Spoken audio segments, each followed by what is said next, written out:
बिस्मिल्लाहिर्रहमानिर्रहीम। अस्सलाम वालेकुम student of class 9, I am your teacher खैरुन्निसा।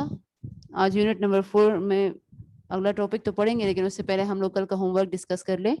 मैंने आप लोगों को आयनिक बॉन्ड के डायग्राम्स दिए थे कि उसमें जो आयनिक कंपाउंड्स के बॉन्ड फॉर्मेशन है उसको आप लोग खुद प्रैक्टिस कर लें। लेकिन साथ में मैंने आपको एक नई चीज़ दी थी कि आप लोग मैग्नीशियम ऑक्साइड जो है उसमें भी आयनिक बॉन्ड पाया जाता है, आप लोग उस पर भी प्रैक्टिस कर लें। तो अगर प्रैक्टिस की है तो मेरे साथ आप लोग टैली कर लें। यस्टरडे होमवर्क था मैग्नीशियम ऑक्साइड फॉर्मेशन। मैग्नीशियम आप लोगों के पास ग्रुप 2 से बिलोंग करता है, इट विल लूज 2 इलेक्ट्रॉन्स ताकि ये अपना क्या कंप्लीट कर ले, ऑक्टेट कंप्लीट कर ले।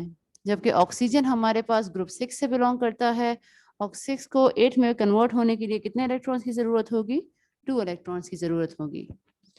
अब यहाँ मैग्नीशियम अपने 2 इलेक्ट्रॉन लूज करेगा और वही 2 इलेक्ट्रॉन जो है वो क्लोरीन गेन करेगा, सॉरी ऑक्सीजन गेन करेगा। तो एज ए रिजल्ट आप लोगों के पास 2 टाइप्स ऑफ आयंस बन जाएंगे। एक आयन होगा मैग्नीशियम आयन, जबकि दूसरा आप लोगों के पास होगा ऑक्साइड आयन। मैग्नीशियम पे +2 चार्ज आएगा क्योंकि उसने 2 इलेक्ट्रॉन लूज किए हैं, जबकि ऑक्साइड जो आयन है उस पर -2 आएगा क्योंकि उसने 2 इलेक्ट्रॉन्स को गेन किया हुआ है। अब ये जो 2 ऑपोजिटली चार्ज आयंस बन चुके हैं, इसके दरमियान एक electrostatic force of attraction develop हो जाएगी, जिसको हम लोग क्या कहते हैं, आयोनिक बॉन्ड कहते हैं।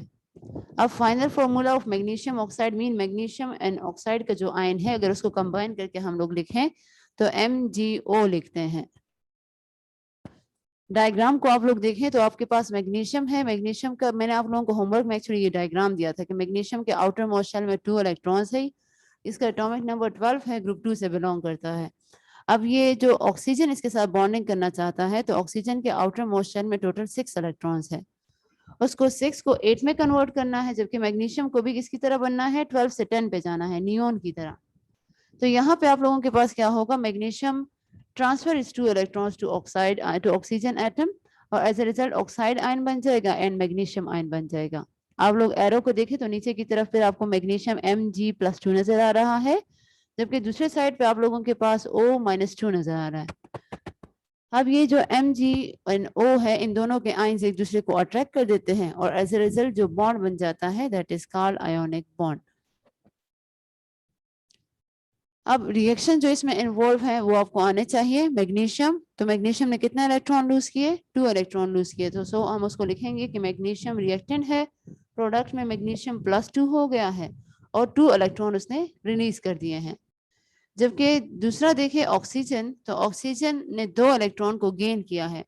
तो जो चीज हमारे पास गेन होती है उसको हम लोग रिएक्टेंट्स में ही लिखते हैं, और जो चीज लूज हो जाती है उसको हम प्रोडक्ट में लिखते हैं। ये बात याद रखें, रिएक्शन में ये जरूरी है। अब ऑक्सीजन ने 2 इलेक्ट्रॉन्स अगर गेन किए हैं तो हमने रिएक्टेंट्स में उसको लिख लिया, प्रोडक्ट में मेरे साथ क्या बन गया है, O-2 मीन O जो है उसके आउटर मोस्ट शेल में अब टोटल 8 इलेक्ट्रॉन्स हो गए, पहले 6 थे अब 8 हो गए हैं।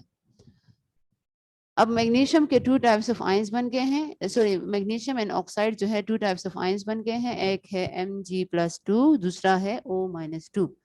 Oppositely charge ions Mg2+ plus O2-, इन दोनों का हम लोग रिएक्शन लिखेंगे और एज ए रिजल्ट जो चीज बन जाएगी दैट इज MgO। ये कल का होमवर्क था जिसमें एक नई चीज मैंने आपको दी थी, मैग्नीशियम ऑक्साइड फॉर्मेशन, वो मैंने आज आप लोगों को दिखा भी दी, अपने साथ टैली कर लें, अगर नहीं किया तो ये नोट कर लें। अब कल का टॉपिक जो था हमारा शेप्स ऑफ मॉलिक्यूल्स, उसको आगे प्रोसीड करते हैं। शेप्स ऑफ मॉलिक्यूल में हमने कल पढ़ा था कि आपके पास बॉन्डेड पेयर है, लोन पेयर है। अब लोन पेयर जो है वो आप लोगों के पास हमेशा ज्यादा जगह घेरता है, जबकि बॉन्डेड जो इलेक्ट्रॉन्स है वो आप लोगों के पास इतनी जगह नहीं घेरता। अब एज ए रिजल्ट क्या होगा, हर एक एटम दूसरे एटम से डिफरेंट मॉलिक्यूल्स बनाता है। वो इसलिए क्योंकि अगर एक एटम है उसके पास लोन पेयर 2 है और दूसरा एटम है उसके लोन पेयर 1 है, तो एज ए रिजल्ट क्या होगा, जो लोन पेयर 2 होगा उसका शेप हमेशा चेंज होगा लोन पेयर 1 से। वो इसलिए क्योंकि आप लोगों के पास जो लोन पेयर्स हैं वो ज्यादा से ज्यादा जगह घेरते हैं।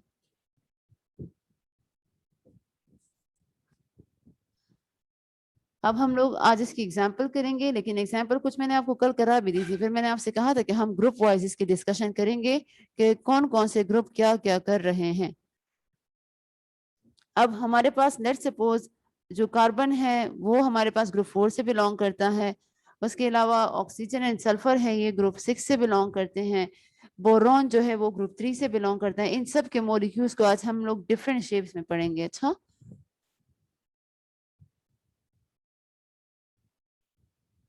अच्छा जी, अब यहाँ देखें तो हमारे पास oxygen and sulphur belongs to कौन से ग्रुप? Group 6A।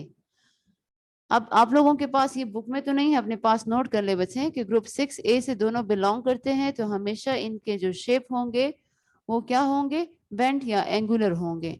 ये याद रखना है कि आपके पास पार्टिसिपेटिंग एटम सेम होने चाहिए, तभी शेप सेम आएंगे। अच्छा, फॉर एग्जाम्पल आपके पास सल्फर, उसके साथ कितने हाइड्रोजन है? 2। तो मीन सल्फर इस टाइम 2 एटम्स के साथ बॉन्डिंग में है। तो एज ए रिजल्ट आपके पास ये कौन सा शेप बनाएगा हाइड्रोजन सल्फाइड? ये आपके पास बेंड या एंगुलर शेप इसको हम कहते हैं, तो ये आपके पास वो बनाएगा। अब sulphur and oxygen belongs to same group, तो जितना सल्फर के लोन पेयर ऑफ इलेक्ट्रॉन्स ने जगह घेरी हुई है, उतने ही आप लोगों के पास ऑक्सीजन भी उतने ही लोन पेयर ऑफ इलेक्ट्रॉन्स रखता है, वो भी उतनी ही जगह घेरेगा। अब एज ए रिजल्ट क्या होगा? आपके पास जो H2S का स्ट्रक्चर है वो बिल्कुल सिमिलर होगा विद द H2O। मैं रिपीट कर देती हूँ, ये स्ट्रक्चर्स क्यों सिमिलर है। एक तो इसमें पार्टिसिपेटिंग एटम सेम है, दूसरा जो सेंट्रल एटम है, central atom mean sulphur oxygen, ये हमारे पास दोनों सेम ग्रुप से बिलोंग करते हैं। ग्रुप 6A, उससे सल्फर भी उसमें है एंड ऑक्सीजन भी उसमें है। अब अगर 6A है तो इसके आउटर मोस्ट शेल में टोटल कितने इलेक्ट्रॉन्स हैं? आपके पास 6 इलेक्ट्रॉन्स हैं। अब यहाँ पे आप लोगों के पास जो नॉन पेयर ऑफ इलेक्ट्रॉन्स है वो ज्यादा से ज्यादा जगह घेरेंगे, और एज ए रिजल्ट आपके पास जो शेप देंगे वो बेंड होगा। H2S का शेप अगर आप लोग देखें तो उसके दोनों हाइड्रोजन नीचे की तरफ है। इसी तरह हमारे पास H2O का अगर आप लोग देखें तो ये सेम ग्रुप से बिलोंग करता है। यहाँ पे भी आप लोगों के पास पार्टिसिपेटिंग एटम जो बॉन्डिंग में विद ऑक्सीजन है वो कितने हैं? वो भी आपके पास 2 है, 2 हाइड्रोजन। तो यहाँ पे भी शेप क्या बनेगा? बेंड या एंगुलर बनेगा। अगर हम लोग SO2 को देखें तो सल्फर डाइऑक्साइड, सल्फर डाइऑक्साइड में आप लोगों के पास सल्फर का लोन पेयर है और साथ में उसके पार्टिसिपेटिंग एटम्स क्या है? 2 है। एज ए रिजल्ट क्या होगा? यही सल्फर डाइऑक्साइड कौन सा शेप ले लेगा? बैंड शेप लेगा। मैंने आपसे कहा था पार्टिसिपेटिंग एटम्स पे डिपेंड करता है, अगर वो सेम है तो सेम ग्रुप वालों के सेम शेप्स आ सकते हैं। तो इसलिए सल्फर हाइड्रोजन सल्फाइड की फॉर्म में हो या सल्फर डाइऑक्साइड की फॉर्म में हो, दोनों बैंड शेप देंगे या angular shape.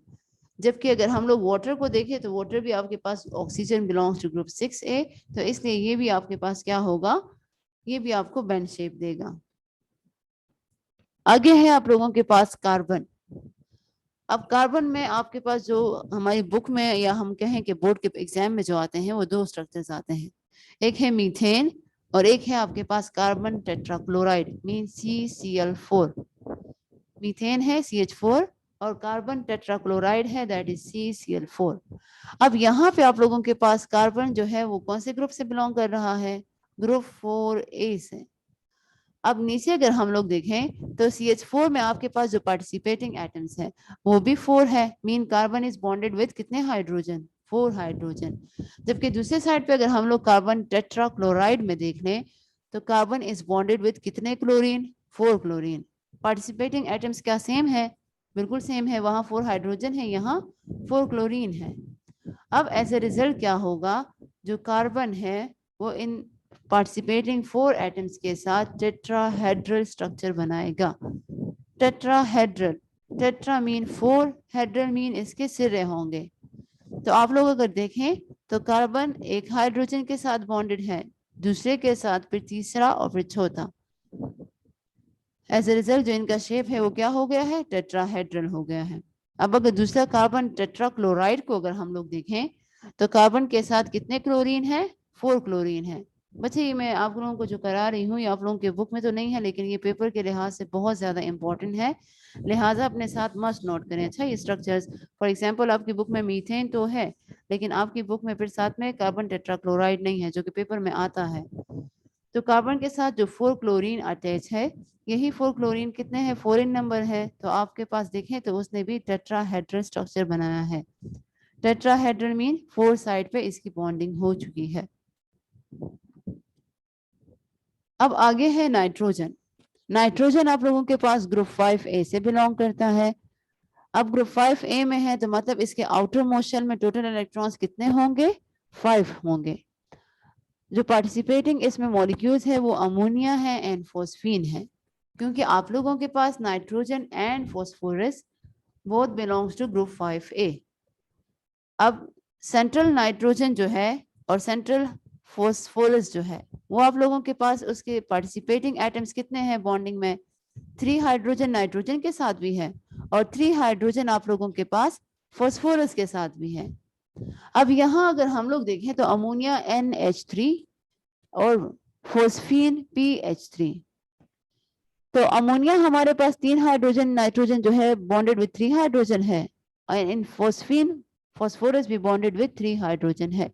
Participating atom same है और आप लोगों के पास दोनों ग्रुप 5A से बिलोंग करते हैं, तो आपके पास जो शेप आएगा वो पायरामाइड आएगा। अब पायरामाइड के स्टार्ट में मैंने लिखा हुआ है ट्राइगोनल। ट्राइगोनल पायरामाइडल का मतलब है कि मीन आप लोगों के पास ये ट्राई लफ्ज का मतलब है 3। तो हमारे पास हाइड्रोजन टोटल कितने हैं? 3 है। नाइट्रोजन के पास 1 लोन पेयर ऑफ इलेक्ट्रॉन है, तो आप लोगों के पास जो शेप बनेगा वो पायरामाइड की हालत में होगा। अगर आप लोग इसको देखें तो इसका शेप अगर हम लोग कंबाइन करके देखें तो ये आपके पास एक पायरामाइड ही बनाया हुआ है, फॉस्फीन ने भी और अमोनिया ने भी। तो एज ए रिजल्ट हम लोग कहते हैं due to 1 lone pair of electron आप लोगों के पास आप लोगों के पास नाइट्रोजन एंड फॉस्फोरस जो कि सेम ग्रुप से बिलोंग करते हैं उनका शेप भी क्या होगा? सेम होगा, ट्राइगोनल पायरामाइडल होगा। आप लोग नोट कर ले इसको अपने पास। अमोनिया आपकी बुक में है जबकि फॉस्फीन आपकी बुक में नहीं है, आप इसको लिख लें अपने पास। PH3 है, PH3 आप लोगों के पास सेम शेप होगा just like ammonia because nitrogen and phosphorus belongs to same group. आगे है आप लोगों के पास बोरॉन। बोरॉन आप लोगों के पास कौन से ग्रुप से बिलोंग करता है? ग्रुप 3A से बिलोंग करता है। अब सेंट्रल जो एटम है वो तो बोरॉन है और जो पार्टिसिपेटिंग एटम्स है वो आप लोगों के पास कितने हैं? 3 है। हमारे पास जो मॉलिक्यूल्स है एक तो बोरॉन ट्राइक्लोराइड है BCl3 और दूसरा आप लोगों के पास है बोरॉन ट्राइफ्लोराइड BF3। अब BCl3 एंड BF3 में आप लोग देखें तो 3 जो है वो कॉमन है और दोनों में बोरॉन भी कॉमन है, तो इसका मतलब है कि आप लोगों के पास जो बोरॉन है उसके पार्टिसिपेटिंग एटम्स बोरॉन ट्राइक्लोराइड में भी 3 है जबकि बोरॉन ट्राइफ्लोराइड में भी 3 है। तो एज ए रिजल्ट अब जो शेप बनेगा वो दोनों का क्या होगा? सिमिलर होगा। आप लोगों के बुक में जो है बोरॉन ट्राइक्लोराइड मौजूद है, ट्राइफ्लोराइड नहीं है। आप लोग इसको अपने पास नोट कर लें। एक बोरॉन जो है बॉन्डेड विद क्लोरीन ऊपर होगा इन बोरॉन ट्राइक्लोराइड और 2 क्लोरीन जो है वो नीचे की तरफ है। जबकि अगर हम लोग बोरॉन ट्राइफ्लोराइड में देखें तो आप लोगों के पास बोरॉन एक फ्लोरीन ऊपर बॉन्डेड हालत में है जबकि 2 फ्लोरीन नीचे की हालत में है और इन सब के दरमियान जो है वो एंगल सेम रहेगा। एक्चुअली ये 120 के एंगल से एक दूसरे से डिफरेंशिएट करते हैं और शेप इसका क्या होगा? ट्राइगोनल। आप लोग अगर देखें तो यहाँ ट्राइगोनल प्लेनर लिखा हुआ है जबकि पीछे मैंने आपसे कहा ट्राइगोनल पायरामाइडल है। ट्राइगोनल तो आप लोगों के पास 3 के लिए यूज हो रहा है ना, तो 3 तो यहाँ पे भी है जो पायरामाइड्स बना रहे हैं और 3 यहाँ पे भी है, लेकिन यहाँ पे आप लोगों के शेप में पायरामाइड्स नहीं बन रहे हैं तो इसलिए हम लोगों ने इसका नाम क्या है? ट्राइगोनल प्लेनर रखा हुआ है to differentiate between the ammonia and phosphine structure and boron trichloride and boron trifluoride structure. तो इसका नाम जो है ट्राइगोनल प्लेनर है और जो बॉन्डिंग है वो आप लोगों के पास पार्टिसिपेटिंग एटम्स 3 हैं दोनों में। अब हम लोग आते हैं towards linear shape. Linear shape में हम लोग कहते हैं आप लोगों के पास हाइड्रोक्लोरिक एसिड है HCl। HCl पेपर में तो आता है लेकिन आपकी बुक में यहाँ मौजूद नहीं है। H is bonding with chlorine और क्लोरीन के आउटर मोस्ट शेल में जो वैलेंस इलेक्ट्रॉन्स है उसमें तो एक बॉन्डिंग में चला गया है, तो बाकी जो 6 है उसको हम लोग लोन पेयर के तौर पे शो करते हैं बाय डॉट। लिविस ने बताया हुआ है कि आप लोग लोन पेयर या अनबॉन्डेड पेयर ऑफ इलेक्ट्रॉन्स को किससे शो कर सकते हैं? हम लोग उसको डॉट या क्रॉस से शो करते हैं। अब दूसरा अगर हम लोग देखें तो कार्बन डाइऑक्साइड है। कार्बन डाइऑक्साइड को आप लोग देखें तो उसने भी लीनियर शेप ही लिया हुआ है। सेंट्रल कार्बन जो है वो बॉन्डेड विद 2 ऑक्सीजन है लेकिन यहाँ पे इसने एक ऑक्सीजन के साथ डबल बॉन्ड बनाया है और दूसरे ऑक्सीजन के साथ भी डबल बॉन्ड बनाया है, जबकि ऑक्सीजन के साथ 2 लोन पेयर ऑफ इलेक्ट्रॉन्स है। अब सेंट्रल कार्बन जो है उसके साथ कोई लोन पेयर ऑफ इलेक्ट्रॉन्स नहीं है, तो एज अ रिजल्ट इसका जो शेप बना है वो आपके पास क्या है, लीनियर बन गया है। और यहाँ पे जो एंगल है वो आप लोगों के पास 180 का एंगल है। आगे जाएंगे तो आगे है ब्रोमीन मॉलिक्यूल। ब्रोमीन Br2 को कहते हैं। रेड कलर का ये हमारे पास लिक्विड होता है। अगर इसका हम लोग शेप देखें तो लीनियर शेप है इसका। Br is bonding with Br। आपके पास एक Br के लोन पेयर्स कितने हैं, 3 लोन पेयर्स हैं, जबकि दूसरे ब्रोमीन के भी 3 लोन पेयर्स हैं और उसको हम लोगों ने बाय डॉट रिप्रेजेंट किया हुआ है। अब नेक्स्ट पे जाए तो आपके पास क्लोरीन गैस है। Bromine and chlorine belongs to same group. ये ग्रुप 7 से बिलोंग करते हैं, ग्रुप 7A से, जो कि आप लोगों के पास क्या कहलाते हैं, हैलोजेंस कहलाते हैं। अब आप लोगों के पास ब्रोमीन जिस तरह लोन पेयर्स उसमें है तो उसी तरह सेम लाइक क्लोरीन में होंगे, फ्लोरीन में भी होंगे। तो यहाँ पे अगर हम लोग क्लोरीन गैस को शो कर रहे हैं तो अगर ब्रोमीन मॉलिक्यूल लीनियर शेप बना रहा है तो क्लोरीन मॉलिक्यूल भी आप लोगों के पास लीनियर ही शेप बनाएगा जब वो सिमिलर एटम्स कंबाइन होते हैं। मीन क्लोरीन क्लोरीन के साथ अगर बॉन्डिंग में है, या ब्रोमीन ब्रोमीन के साथ, या फ्लोरीन फ्लोरीन के साथ, तो ये सारे आप लोगों के पास जो शेप बनाएंगे वो क्या होंगे, लीनियर शेप होंगे। अब अगर हम लोग क्लोरीन को देखें तो इसका जो लोन पेयर ऑफ इलेक्ट्रॉन्स है वो टोटल 3 है, और आप लोगों के पास ये बॉन्डेड है विद अनदर क्लोरीन, और उस क्लोरीन में भी आपके पास लोन पेयर ऑफ इलेक्ट्रॉन्स कितने हैं, 3 है। अब आगे जाएंगे तो आगे हमारे पास है नाइट्रोजन गैस। ये सारे आप अपने पास बच्चे रफ नोटबुक पे या फिर अपने बुक पे साइड पे ही नोट करते जाएं। ये पेज 110 पे वैसे भी स्पेस है शेप्स के साथ, तो आप लोग वहां पे इसको ड्रॉ करते जाएं बच्चे। नाइट्रोजन गैस है, नाइट्रोजन गैस N2 है। पार्टिसिपेटिंग एटम्स क्या है, nitrogen is bonding with nitrogen है। अब नाइट्रोजन ने दूसरे नाइट्रोजन के साथ ट्रिपल कोवलेंट बॉन्ड बनाया हुआ है। अब एज ए रिजल्ट क्या है, आपके पास नाइट्रोजन बिलोंग्स टू ग्रुप 5। अब यहाँ पे अगर इसने 3 शेयरिंग के लिए यूज कर लिए हैं तो आउटर मोस्ट शेल में अभी कितने इलेक्ट्रॉन्स रह गए हैं, 2 इलेक्ट्रॉन्स रह गए हैं। यही 2 इलेक्ट्रॉन्स आप लोगों के पास अब क्या है, लोन पेयर है। मीन ये नॉन बॉन्डिंग है या अनशेयर पेयर्ड है, मीन इसने अभी कोई पार्टिसिपेशन नहीं की, तो इस लोन पेयर ऑफ इलेक्ट्रॉन्स को हम लोग बाय डॉट रिप्रेजेंट कर रहे हैं। इसी तरह अगर सेम दूसरे नाइट्रोजन को देखें तो हम लोगों ने उसमें भी लोन पेयर ऑफ इलेक्ट्रॉन को शो किया हुआ है। अब ये जो टेस्ट योरसेल्फ पेज 108 पे हमने छोड़ा था, जिसमें आपके पास है कि draw Lewis structure and type of bond show करे, पोलर एंड नॉन पोलर। तो हम लोगों ने अमोनिया का शेप भी बना लिया, आप लोग उसका आराम से लिविस स्ट्रक्चर बना सकते हैं। वाटर का भी हमने बना लिया, आप लोग उसका भी लिविस स्ट्रक्चर बना सकते हैं। हाइड्रोजन क्लोराइड भी हो गया है, नाइट्रोजन भी हो गया है, ऑक्सीजन आप लोगों के पास सेम लाइक उसमें डबल बॉन्ड होता है, मीथेन भी मैंने करा दिया, हाइड्रोजन फॉस्फीन भी मैंने करा दिया, सल्फर डाइऑक्साइड भी हो गया है, क्लोरीन भी हो गया है। तो आप लोग आसानी से टेस्ट योरसेल्फ का ये जो कॉलम है इसको फिल कर सकते हैं।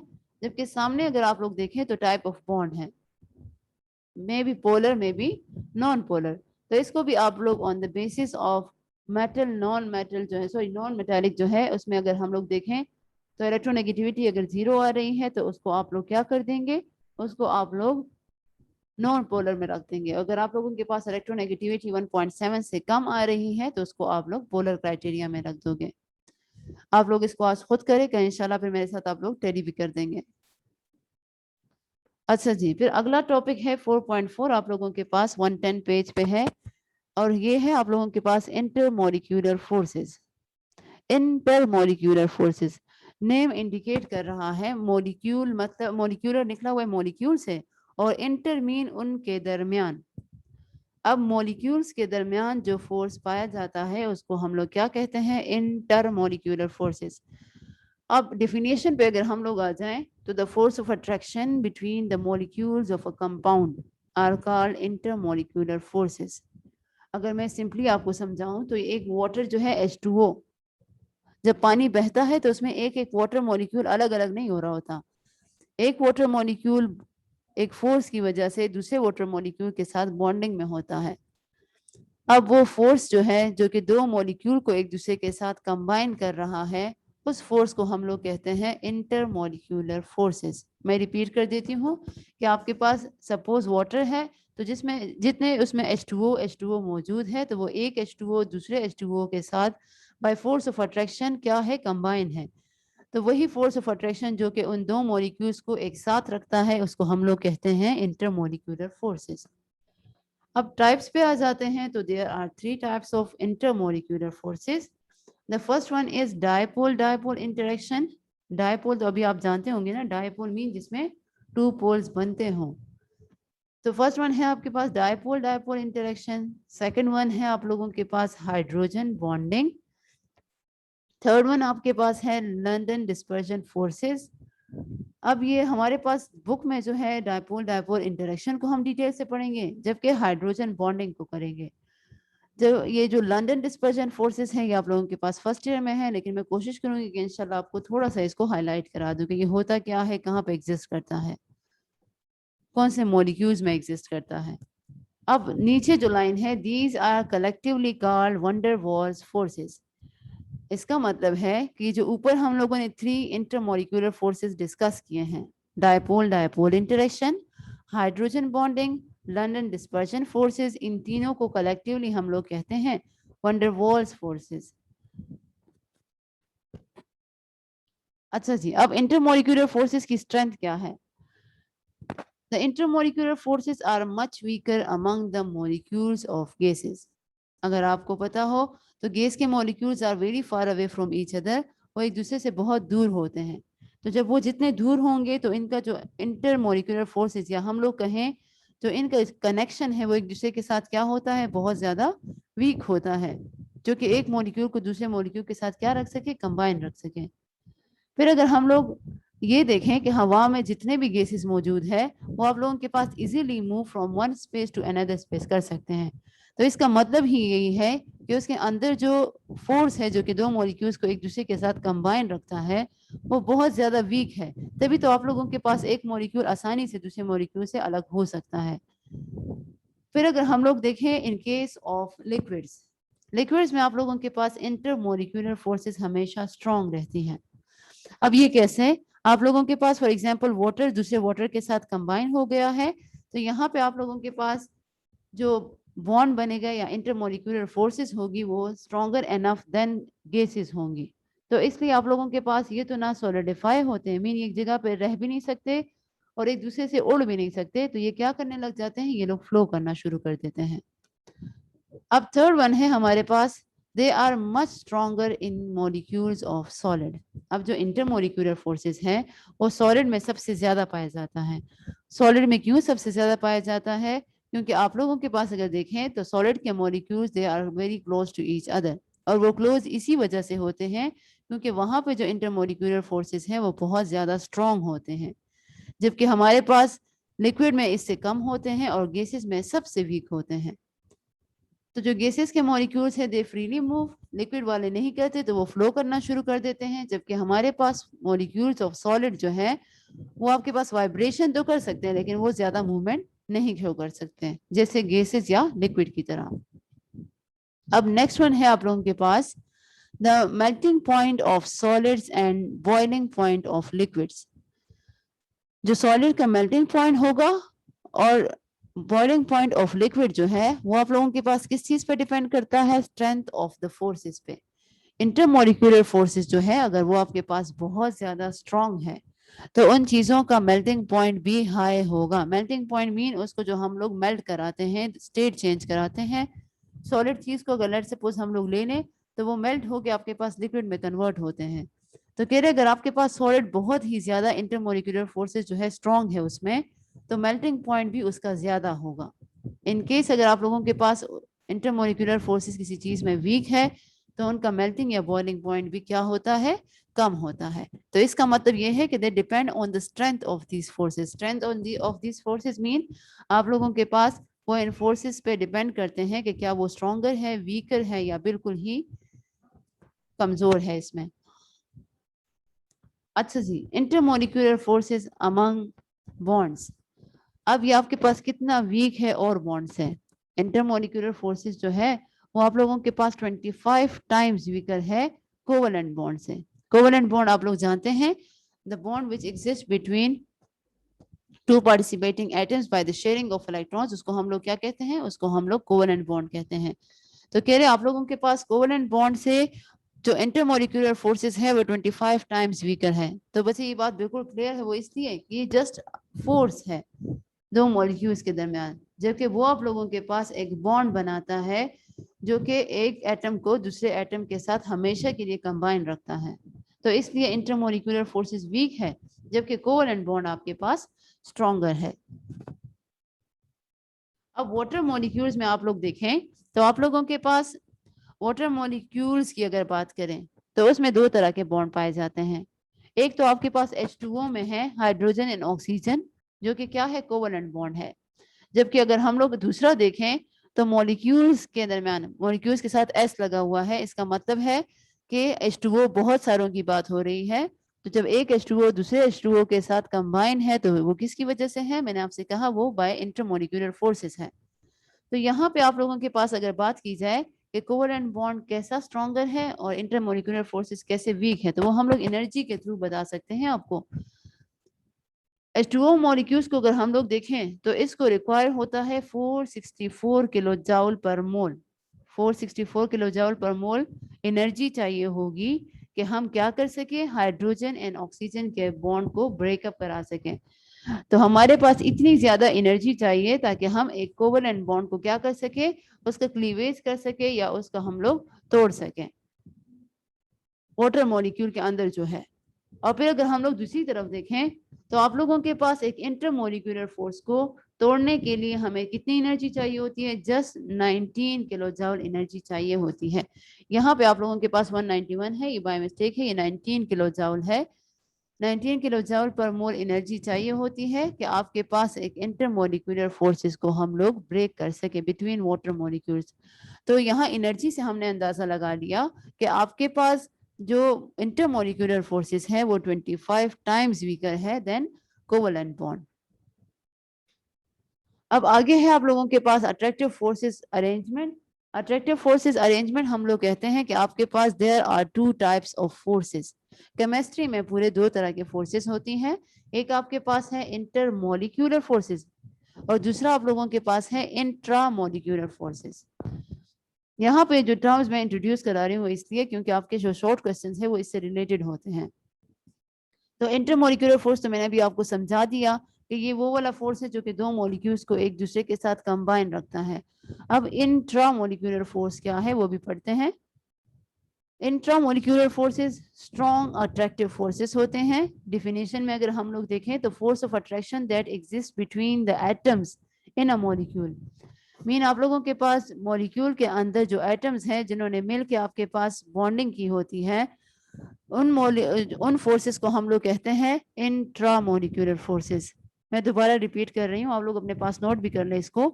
इंट्रामोलिक्यूलर फोर्सेस वो फोर्सेस होती हैं जो कि आप लोगों के पास किसी भी मॉलिक्यूल के अंदर एटम्स में एग्जिस्ट करती है, तो उसको हम लोग कहते हैं intramolecular forces. For example ionic bond, covalent bond, ये दोनों बॉन्ड हम लोग पढ़ चुके हैं जिसमें पार्टिसिपेटिंग एटम्स या तो ट्रांसफर ऑफ इलेक्ट्रॉन करते हैं या फिर आप लोगों के पास वो शेयरिंग ऑफ इलेक्ट्रॉन करते हैं। अब एज ए रिजल्ट क्या होगा, इनके दरमियान जो ये बॉन्ड है इन बॉन्ड को हम लोग नाम देते हैं इंट्रामोलिक्यूलर फोर्सेस। और ये वाले जो फोर्सेस हैं ये इंतहाई स्ट्रॉन्ग होते हैं।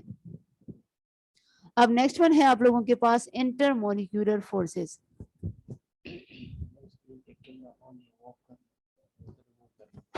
तमाम वो स्टूडेंट्स जिनका कैमरा ऑन है वो अपना कैमरा ऑफ कर दें वरना हम आपको रिमूव कर देंगे बच्चे। वीक अट्रैक्टिव फोर्सेस के बारे में भी बात करेंगे इंटरमोलिक्यूलर फोर्सेस में। अब इंटरमोलिक्यूलर फोर्सेस मैंने अभी आपको बताया कि ये वीक है कंपैरिजन टू कोवेलेंट बॉन्ड। तो अभी आप लोग बात को थोड़ा मॉडिफाई करके कहेंगे कि इंटरमोलिक्यूलर फोर्सेस वीक है as compare to intramolecular forces. ये टर्म मैंने इसीलिए पढ़ाया कि आपको फेमिलियर हो जाए आप लोग इसके साथ कि इंट्रामोलिक्यूलर फोर्सेस हम उन फोर्सेस को कहते हैं जो कि दो एटम्स के दरमियान होता है। इट में भी आयोनिक, इट में भी कोवेलेंट।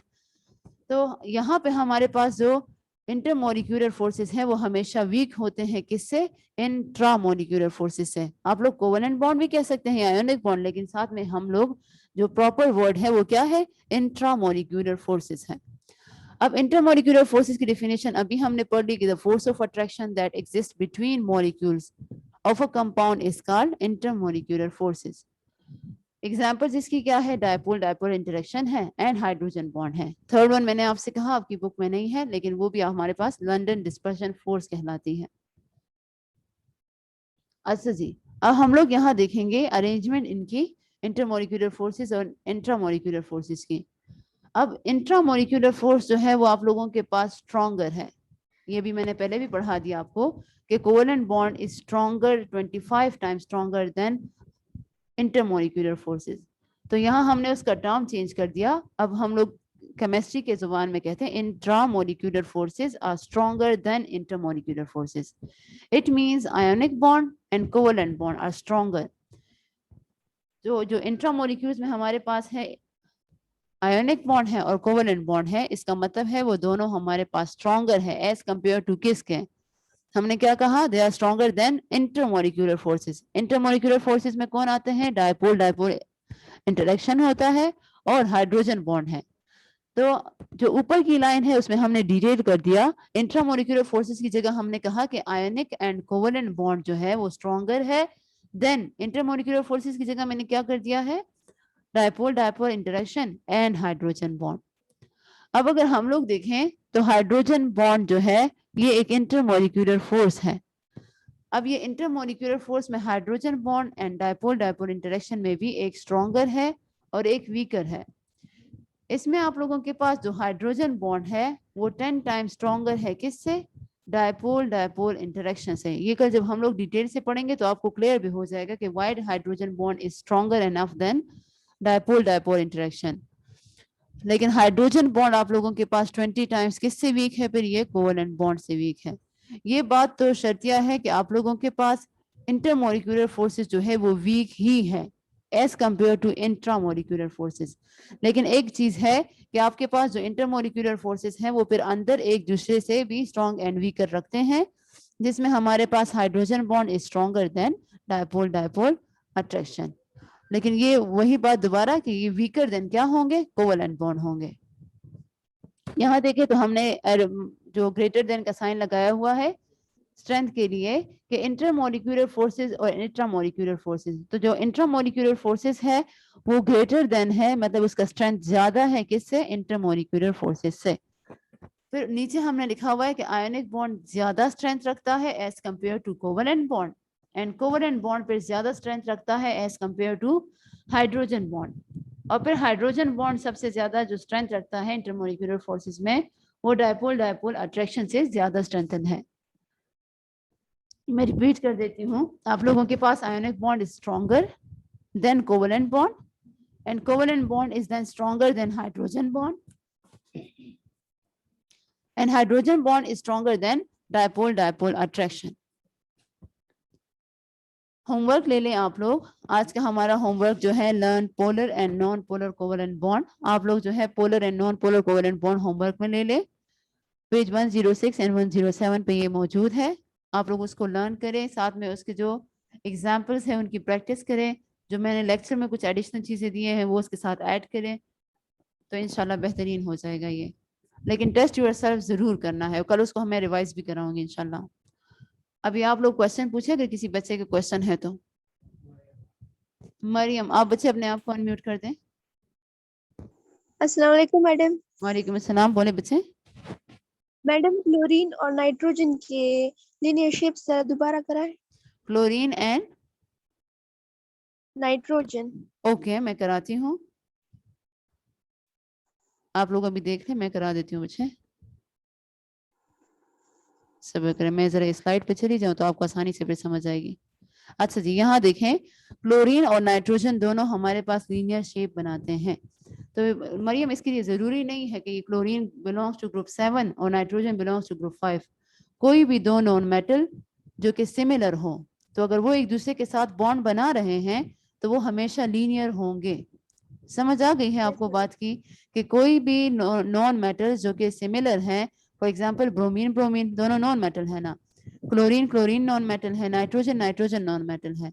तो जब कभी भी नॉन मेटल एक दूसरे के साथ सिमिलर एटम्स बॉन्डिंग करेंगे तो उनका जो शेप आएगा वो हमेशा क्या होगा, लीनियर आएगा। तो इसलिए क्लोरीन तो बिलोंग करता है ग्रुप 7 से, तो वो भी लीनियर बनाता है, लेकिन वहाँ हम लोग वैलेंस इलेक्ट्रॉन जो शो करते हैं जो लोन पेयर्स है, तो वो चेंज है। देखिए वहाँ 3 लोन पेयर्स ऑफ इलेक्ट्रॉन है, जबकि नाइट्रोजन हमारे पास लीनियर फॉर्म तो है, क्योंकि ये भी दोनों नॉन मेटल है, ट्रिपल कोवेलेंट बॉन्ड भी मैंने शो किया हुआ है, लेकिन यहाँ लोन पेयर चेंज है, यहाँ लोन पेयर सिर्फ 1-1 है दोनों के साथ। अब क्लियर हो गया है आपको?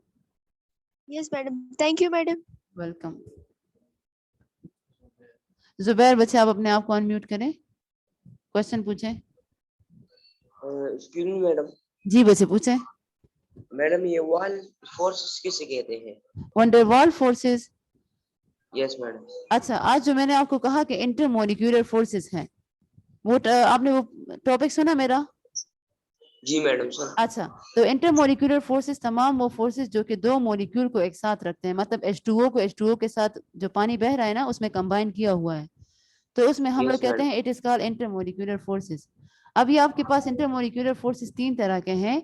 एक आप लोगों के पास है हाइड्रोजन बॉन्ड, दूसरा आपके पास है डायपोल डायपोल इंटरेक्शन, तीसरा आपके पास है लंदन डिस्पर्जन फोर्स। ये तीनों हम डिटेल से पढ़ेंगे।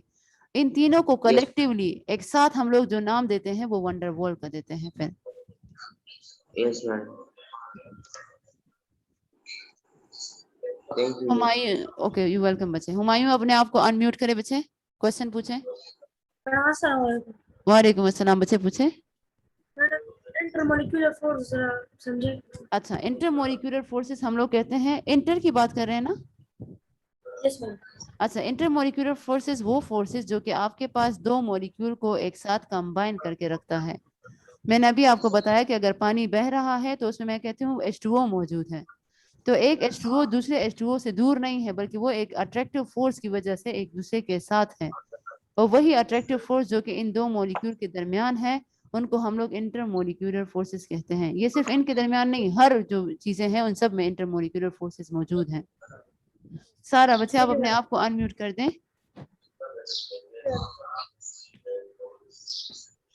सारा फॉस्फीन का जरा बॉन्ड स्ट्रक्चर जरा दिखाए। अच्छा बच्चे मैं मैम दिखाती हूँ ये आपको। फॉस्फीन का ये जी बॉन्ड जी मैंने स्ट्रक्चर सुन लिया, जरा मैंने सुन लिया, समझाए। मैं समझाती हूँ। Phosphine and nitrogen, sorry phosphorus and nitrogen belongs to same group, group 5A से बिलोंग करते हैं। तो आप लोगों के पास जो अमोनिया का स्ट्रक्चर है वही फॉस्फीन का भी होगा, क्योंकि जो नाइट्रोजन है ना तो वो ग्रुप 5 से बिलोंग करता है, तो फॉस्फोरस भी ग्रुप 5 से बिलोंग करता है। तो एज अ रिजल्ट आप लोगों के पास पार्टिसिपेटिंग एटम्स फिर हम देखते हैं कि लेट्स सपोज अगर नाइट्रोजन के साथ 3 हाइड्रोजन है, तो क्या जो पार्टिसिपेटिंग जो दूसरा जो ग्रुप वाला मेंबर है उसके साथ भी 3 ही लोग मौजूद हैं। तो फिर मैंने देखा कि NH3 में भी 3 हाइड्रोजन है, जबकि PH3 में भी आपके पास पार्टिसिपेटिंग एटम्स कितने हैं, 3 ही हैं। तो आप लोगों के पास अमोनिया जो है उसी तरह आपके पास फॉस्फीन भी स्ट्रक्चर बनाएगा, और दोनों का जो शेप है वो क्या होता है, ट्राइगोनल, मीन 3 सिरे होते हैं उसके, और पायरामिड्स बनाते हैं आप लोगों के पास ये। अब क्लियर हो गया है बच्चे? Thank you. Welcome. Yes thank you. Yahiya unmute करे बच्चे खुद को।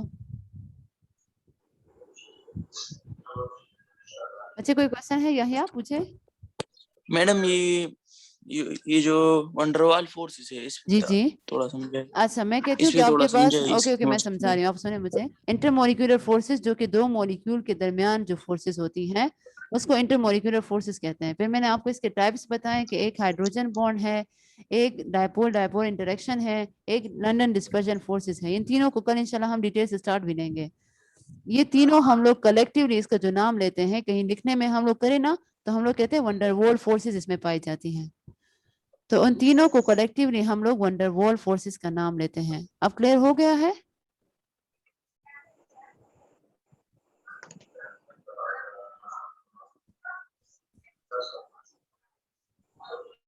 चलिए बच्चे, अल्लाह हाफिज।